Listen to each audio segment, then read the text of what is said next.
उत्तर प्रदेश के मुख्यमंत्री योगी आदित्यनाथ जी की सरकार को आज 4 साल पूरे हो गए हैं। योगी आदित्यनाथ जी ने 19 मार्च 2017 को सत्ता संभाली थी।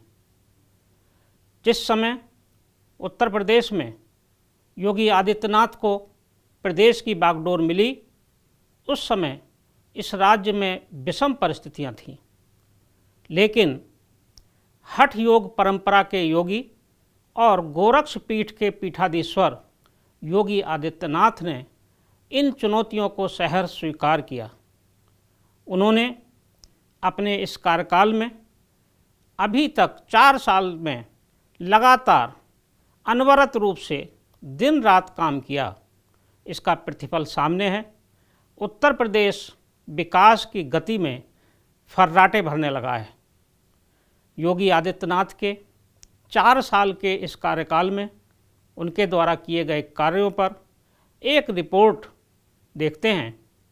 इस रिपोर्ट से हमें पता चलेगा कि उत्तर प्रदेश में विकास के लिए योगी आदित्यनाथ का विजन क्या है, उन्होंने कैसे उत्तर प्रदेश को एक उत्तम प्रदेश बनाने की ओर अग्रसर किया है।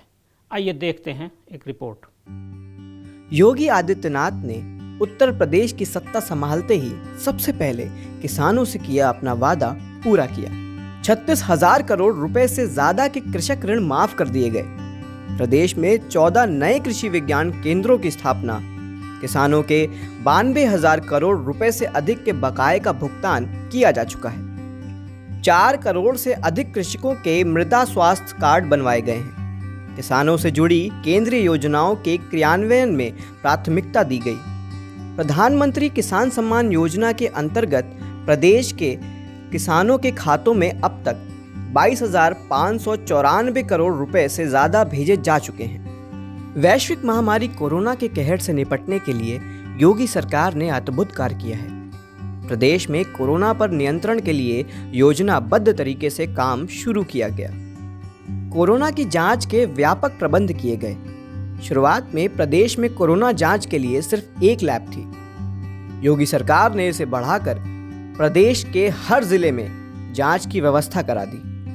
रोजाना 2 लाख जांचें होने लगी। प्रदेश सरकार ने 3.18 करोड़ कोविड टेस्ट कर एक रिकॉर्ड स्थापित किया। हर जिले में कोविड अस्पताल बनाए गए। हजारों की संख्या में क्वारंटाइन सेंटर खुले। हर ग्राम सभा में एक क्वारंटाइन सेंटर खोलने की व्यवस्था की गई। योगी सरकार द्वारा कोविड संक्रमण को नियंत्रित करने की कार्य योजना की सराहना विश्व स्वास्थ्य संगठन ने भी की। कोरोना काल में प्रवासी मजदूरों को वापस लाने में जिस तत्परता से काम किया गया, उसके लिए योगी आदित्यनाथ की दूर दूर तक सराहना हुई। प्रदेश सरकार ने दूसरे राज्यों में फंसे प्रदेश के मजदूरों और छात्रों को लाने के लिए 12,000 बसें लगाई। इसके अलावा केंद्र सरकार और रेलवे से अनुरोध कर ट्रेनों की व्यवस्था कराई गई। जो लोग विभिन्न क्षेत्रों में नौकरी रोजगार के लिए जा गए हैं, महाराष्ट्र है, पंजाब है, दिल्ली है, हरियाणा है, राजस्थान है। आज मैंने महाराष्ट्र के मुख्यमंत्री से, हरियाणा के माननीय मुख्यमंत्री जी से, उत्तराखंड के माननीय मुख्यमंत्री से स्वयं भी बातचीत किया है और मैंने उन सब से इस बारे में आग्रह किया है कि उत्तर प्रदेश के जो नागरिक वहाँ पर हैं उन्हें वहीं पर सुविधाएं उपलब्ध करवा दें, जिसलिए जो भी आवश्यकता पड़ेगी उत्तर प्रदेश सरकार उसका खर्चा वहन करने को तैयार है। बाहर से आए प्रवासियों की मुफ्त कोरोना जांच करवाई गई। उन्हें उनके शहर या गांव में बने क्वारंटाइन सेंटरों में 14 दिन के लिए रखा गया। उनके लिए मुफ्त भोजन की व्यवस्था की गई। सभी मजदूरों के खातों में 1-1 हज़ार रुपए की कई किस्तें डलवाई गईं। कई महीने तक प्रवासी मजदूरों, गरीबों और बेसहारा लोगों के लिए मुफ्त खाने की व्यवस्था की गई। मुफ्त राशन सामग्री भी उपलब्ध कराई गई। मजदूरों को रोजगार देने के लिए उनके जॉब कार्ड बनवाए गए। कोरोना की वैक्सीन आ जाने के बाद मुख्यमंत्री ने टीकाकरण अभियान को पूरी सक्रियता से चलाने के निर्देश दिए। प्रदेश में अब तक 26,50,000 लोगों को कोरोना की वैक्सीन दी जा चुकी है। इनमें 20,30,000 लोगों को पहली डोज और 6,20,000 लोगों को दूसरी डोज दी गई है। हम लोगों ने जो पहले दिन ही इस बात को कहा था कि उत्तर प्रदेश में प्रत्येक व्यक्ति को बेहतर स्वास्थ्य की सुविधा उपलब्ध कराना, उसको सामाजिक सुरक्षा की गारंटी देना और उसकी बुनियादी सुविधाओं के लिए शासन स्तर पर पूरा प्रयास करना, प्रशासनिक मशीनरी उसके लिए पूरा कार्य करेगी। हम लोग उसी पर निरंतर कार्य कर रहे हैं। योगी आदित्यनाथ सरकार ने 4 साल में स्वास्थ्य सेवाओं पर विशेष ध्यान दिया है। रायबरेली और गोरखपुर में एम्स में ओपीडी सेवाओं के साथ ही 2019-20 से एमबीबीएस की पढ़ाई शुरू की गई है। मेडिकल कॉलेजों की संख्या 12 से बढ़ाकर 30 कर दी गई है। सभी 75 जिलों में मेडिकल कॉलेज खोलने की योजना है। 4 साल में एमबीबीएस की 2488 सीटें बढ़ाई गई हैं। पीजी डिप्लोमा की भी 588 सीटें बढ़ी हैं। पूर्व प्रधानमंत्री अटल बिहारी वाजपेयी के नाम पर लखनऊ में चिकित्सा विश्वविद्यालय स्थापित किया जा रहा है। पूर्वांचल की सबसे बड़ी बीमारी दिमागी बुखार में पिछले 4 साल में 95% की कमी आई है। बीते 4 वर्षों में 16 पीडियाट्रिक इंटेंसिव केयर यूनिट और 177 इंसेफ्लाइटिस उपचार केंद्र खोले गए हैं। आयुष्मान भारत और प्रधानमंत्री जन आरोग्य योजना के तहत 1 करोड़ 18 लाख परिवारों के 6 करोड़ 47 लाख लोगों को लाभ दिया गया है। 109 नए CHC PHC बनाए गए और 143 निर्माणाधीन हैं। 46 जिलों के अस्पतालों में डायलिसिस की सुविधा दी गई और 56 जिला अस्पतालों में सिटी स्कैन इकाई शुरू हुई। कानून व्यवस्था के मोर्चे पर प्रदेश में पिछले 4 साल में बदलाव साफ दिख रहा है। दर्जनों माफिया और गैंगस्टर की लगभग 950 करोड़ रुपए की संपत्ति न सिर्फ जब्त की गई बल्कि अवैध बनी इमारतों को बुलडोजर चलाकर ध्वस्त किया गया। 4 वर्ष में एक भी दंगा ना होना सरकार की उपलब्धि रही।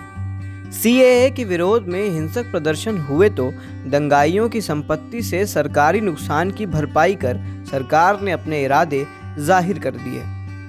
4 साल में पुलिस व अपराधियों के बीच 7,791 मुठभेड़ हुई, जिनमें 135 अपराधी ढेर हुए, 3,039 अपराधी घायल हुए और 16,661 गिरफ्तार किए गए। लखनऊ और गौतम बुद्ध नगर में पहली बार पुलिस कमिश्नर प्रणाली लागू करने का फैसला किया गया। इसका भी सकारात्मक असर देखा गया।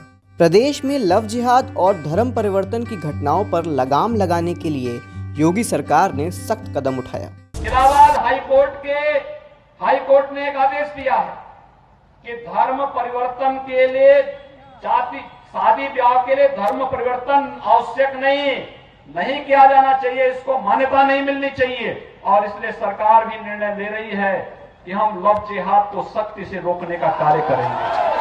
उत्तर प्रदेश विधि विरोधक धर्म संपरिवर्तन प्रतिषेध विधेयक को मंजूरी दी गई। महिला सुरक्षा को प्राथमिकता पर रखते हुए सरकार ने एंटी रोमियो स्क्वाड बनाया। 218 पॉक्सो कोड बनाई गई। लोग बहन बेटियों की इज्जत के साथ खिलवाड़ करते हैं, उनको पहले से मेरी चेतावनी, अगर वे सुधरे नहीं तो राम नाम सत्य है कि यात्रा अब निकलने वाली है। इन्वेस्टर्स समिट के माध्यम से वैश्विक निवेश को यूपी लाया गया। उत्तर प्रदेश इन्वेस्टर्स समिट 2018 में 4,68,000 करोड़ रुपए के 1,045 निवेशक प्रस्ताव मिले। लगभग 3 लाख करोड़ रुपए की निवेश परियोजनाओं पर जमीन पर काम शुरू हो चुका है। इसी वजह से यूपी ने ईज ऑफ डूइंग में 10 पायदान की छलांग लगाते हुए देश भर में दूसरा स्थान हासिल किया। सरकार प्रदेश के विकास को गति देने के लिए एक्सप्रेसवे, स्टेट हाईवे और सड़कों का जाल बिछा रही है। सबसे पिछड़े पूर्वी उत्तर प्रदेश को मुख्य धारा में लाने के लिए पूर्वांचल एक्सप्रेस का निर्माण तेजी पर है। 340 किलोमीटर लंबे इस एक्सप्रेसवे पर अप्रैल में वाहन दौड़ा देने की तैयारी है। हमारा प्रयास है कि 31 मार्च तक मुख्य एक्सप्रेसवे हम लोग बना करके तैयार करें और एक्सप्रेसवे को बनाने के साथ फिर यहां पर हर जनपद में औद्योगिक क्लस्टर भी विकसित किया जाए। जिससे औद्योगिक निवेश और उसके माध्यम से पूर्वी उत्तर प्रदेश के नौजवानों को रोजगार और नौकरी की संभावनाओं को भी उसके साथ जोड़ा जा सके। गंगा एक्सप्रेसवे और बुंदेलखंड एक्सप्रेसवे निर्माण का काम भी प्रगति पर है। योगी सरकार की योजना है कि प्रदेश के सभी महानगरों को मेट्रो की सुविधा उपलब्ध कराई जाए। अब कानपुर, आगरा और गोरखपुर में मेट्रो चलाने की तैयारी है। डिफेंस कॉरिडोर भी यूपी के विकास में मील का पत्थर साबित होने वाला है। 13 कंपनियों ने विभिन्न क्षेत्रों में निवेश करने के लिए यूपी सरकार के साथ करार किया है। इसके जरिए 4,500 करोड़ का निवेश होगा। अब ये तय किया गया है कि यूपी में डिफेंस इंडस्ट्रियल कॉरिडोर का विस्तार आगरा, अलीगढ़, लखनऊ, कानपुर, झांसी और चित्रकूट तक पूरा बेल्ट होगा। इस कॉरिडोर में 20,000 करोड़ रुपए के निवेश की संभावना है और ये करीब करीब 2.5 लाख लोगों के लिए रोजगार के नए अवसर निर्माण करेगा। जनपदों में पारंपरिक शिल्प एवं लघु उद्यमों के संरक्षण और उसके अधिक से अधिक रोजगार सृजन के लिए मुख्यमंत्री ने एक जनपद एक उत्पाद ODOP योजना की शुरुआत की है। इस योजना में प्रदेश के सभी जिलों का अपना एक प्रोडक्ट होगा जो उस जिले की पहचान बनेगा। योजना से प्रदेश के सभी 75 जिलों में 5 साल में 25 लाख लोगों को रोजगार का लक्ष्य रखा गया है। अभी तक इस योजना से 5 लाख से अधिक युवाओं को रोजगार मिल चुका है। इस योजना के तहत प्रदेश के निर्यात में 38% की वृद्धि हुई है। अब तक 89,000 करोड़ से ज्यादा का निर्यात यूपी से किया जा चुका है। उत्तर प्रदेश के पिछड़ेपन और उत्तर प्रदेश के बीमारू स्थिति से उभार करके उसे देश के समृद्ध राज्यों की श्रेणी में खड़ा करने की दिशा में आदरणीय प्रधानमंत्री जी के मार्गदर्शन में जो एक प्रयास उत्तर प्रदेश सरकार ने प्रारंभ किया है, उत्तर प्रदेश इन्वेस्टर समिट, उसकी एक कड़ी है। प्रदेश के जनपदों में पारंपरिक शिल्प एवं लघु उद्यमों के संरक्षण के लिए तो उसमें अधिक से अधिक रोजगार सृजन हो सके, इस दिशा से हम लोगों ने उत्तर प्रदेश के अंदर 1 डिस्ट्रिक्ट 1 प्रोडक्ट योजना पहले ही हम लॉन्च कर चुके हैं। इस योजना के तहत विभिन्न जनपदों के चयनित स्थानीय उत्पादों के लिए मार्केटिंग, तकनीकी उन्नयन, कौशल एवं उद्यमिता प्रशिक्षण, आसान ऋण की सुविधा उसके माध्यम से उपलब्ध कराई जा रही है। 1 डिस्ट्रिक्ट 1 प्रोडक्ट को उत्तर प्रदेश देश के अंदर एक ऐसा स्टेट है जिसमें MSME के माध्यम से जिसके पास बहुत बड़ा स्कोप है, बेहतरीन कार्य किया जा सकता है। इसमें हमारे जो उत्तर प्रदेश के कारीगर हैं इस क्षेत्र के, उनके पास जो स्किल है वह दुनिया की बेहतरीन स्किल है, लेकिन दुर्भाग्य है कि कभी भी उनको प्रमोट करने का प्रयास नहीं हुआ। इसलिए हम लोगों ने पहली बार इसके लिए 250 करोड़ रुपए की अतिरिक्त व्यवस्था की है। यूपी में योगी सरकार ने पिछले 4 वर्षों में 4 लाख से ज्यादा सरकारी नौकरियां दी हैं। उत्तर प्रदेश के MSME सेक्टर, उत्तर प्रदेश के नागरिकों की ओर से, क्योंकि इसमें सब देश के अंदर सर्वाधिक MSME सेक्टर से जुड़े हुए जो यूनिट हैं हमारे पास हैं, और हमारे प्रदेश में लगभग 3 करोड़ लोग MSME सेक्टर में प्रत्यक्ष और अप्रत्यक्ष रूप से जुड़े हुए हैं। तो इन 3 करोड़ लोगों को भी एक नई ताकत इससे प्राप्त होगी। प्रदेश के शहरों में 22 से 24 घंटे और गांव में 18 घंटे बिजली की आपूर्ति की जा रही है। मुख्यमंत्री योगी आदित्यनाथ ने प्रदेश में महिलाओं की सुरक्षा के लिए मिशन शक्ति अभियान की शुरुआत की है। इस अभियान के तहत 1,535 थानों में महिला हेल्प डेस्क बनाई गई है। मुख्यमंत्री योगी आदित्यनाथ ने धार्मिक और सांस्कृतिक पर्यटन पर विशेष जोर दिया है। अयोध्या में दीपावली पर विशेष आयोजन, वाराणसी की देव दीपावली, मथुरा में कृष्ण जन्मोत्सव तथा रंगोत्सव और प्रयागराज में कुंभ का भव्य आयोजन इसके उदाहरण हैं। बौद्ध circuit, Ramayana circuit, Brij circuit, Mahabharata circuit, Shaktipeeth circuit और आध्यात्मिक सर्किट बनाकर भी पर्यटकों को आकर्षित करने की योजना है। योगी सरकार उपेक्षित ऐतिहासिक संदर्भों को भी महत्व देने का काम कर रही है। चौरी चौरा और महाराजा सोहेलदेव जयंती पर विशेष समारोह का आयोजन इसी दिशा में उठाया गया कदम है। मुख्यमंत्री योगी आदित्यनाथ ने गौ सेवा स्थल बनवाकर दूसरे राज्यों के लिए नजीर पेश की। यहाँ गायों को रखने के साथ ही उनकी सुरक्षा, स्वास्थ्य और सम्मान की भी व्यवस्था की गई। मुख्यमंत्री के प्रयासों से अब 5,145 सरकारी गौ आश्रय स्थलों में 5,25,376 गौवंश हैं। इसके अलावा 456 निजी गौशाले भी हैं। पूरे प्रदेश में 1,11,000 गौवंशों की टैगिंग की गई है। यही नहीं, इस योजना से कुपोषित बच्चों के परिवारों को भी जोड़ा गया है। 1,178 अति कुपोषित बच्चों के परिवारों को 1,184 गौवंश दिया गया है। इससे वह परिवार आत्मनिर्भर बन सकेगा। प्रदेश में सहभागिता योजना के तहत पात्र लोगों को 66,257 गौवंश दिए गए हैं।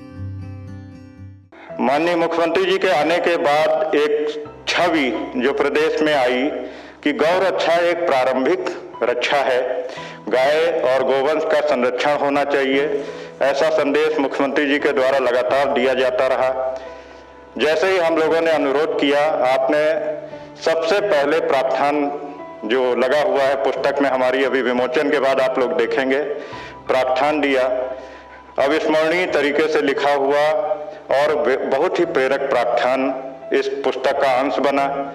भारत तो सनातन काल से ही गौ और गोवंश के महत्व को समझता रहा है।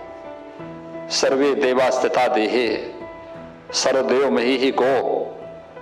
सभी देवी देवताओं का निवास हमने गौ में माना है।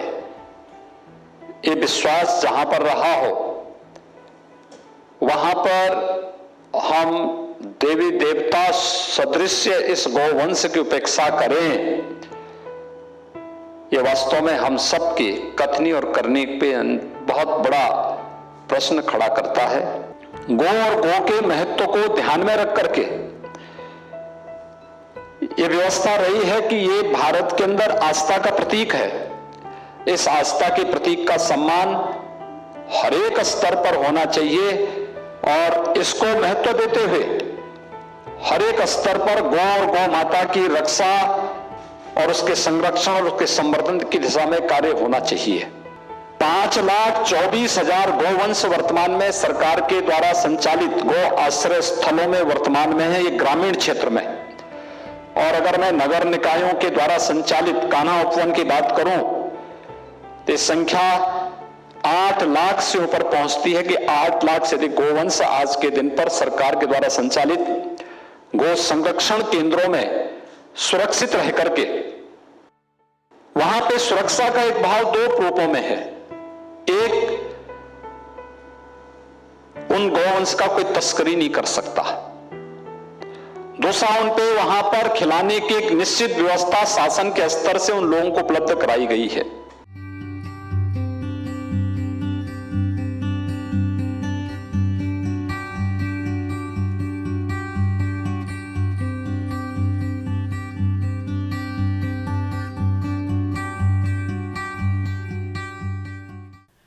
योगी आदित्यनाथ जी के कार्यकाल पर हमने देखी एक रिपोर्ट। अभी आदित्यनाथ जी के इस कार्यकाल में अभी 1 वर्ष का समय और शेष है। आशा है कि इस 1 साल में जो योजनाएं और जो वादे अभी अधूरे हैं, योगी आदित्यनाथ जी उनको भी इस 1 साल में पूरा करके दिखाएंगे और अपनी कसौटी पर खरे उतरेंगे, अपने वादों पर खरे उतरेंगे। जो 2017 में जनता से किए थे वो सभी वादे घोषणा पत्र के अनुसार इस कार्यकाल में पूरे होंगे। नमस्कार।